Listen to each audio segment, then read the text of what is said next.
After having two girls, a California dad finally got his son, but not according to the birth certificate. The mistake dragged on for more than 6 months. KCAL News reporter Curtis Ming investigates.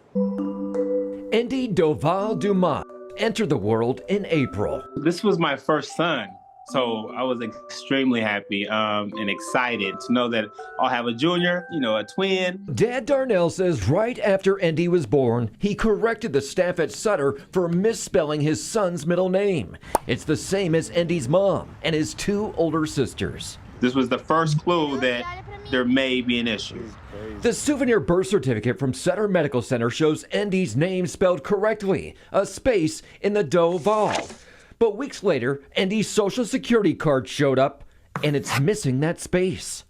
The naming of a child is very important. Turns out the Sutter verification letter of Andy's birth is also missing that space in both Andy's and Mom's middle names.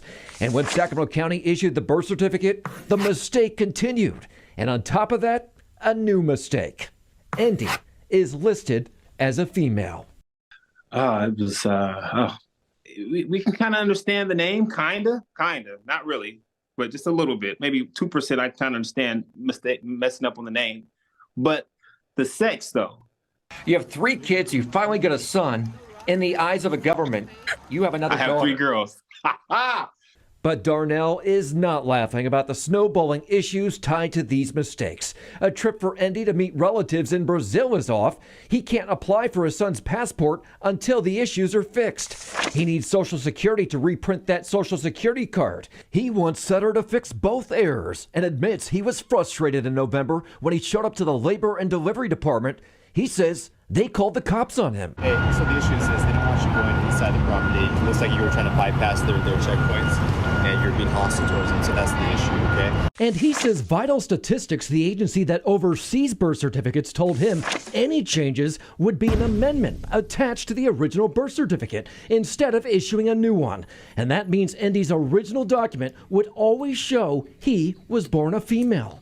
He may have to deal with this for the rest of his life. We reached out to Sutter, which claims when it was notified of the mistake shortly after Andy's birth, it fixed it, saying this is an isolated clerical error which was resolved by Sutter Health 9 months ago. We regret that neither Sutter nor the parents who verified the accuracy of the birth certificate following the baby's birth caught the initial error before the record was finalized.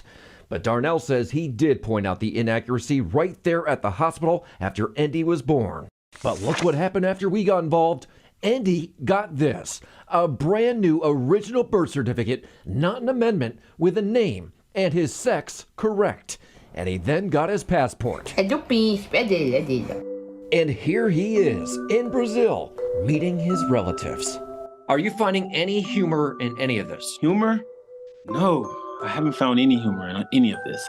Having a baby is such an exciting time, but you really have to make sure the paperwork they put in front of you has all of the information accurate. We do know it takes the state a really long time to fix these errors. The state never got back to me answering my questions. Also, some hospitals during COVID moved away from their policies of requiring your signature on that paperwork. Curtis Ming, KCAL News. CBS News Los Angeles, your local news, streaming wherever, whenever.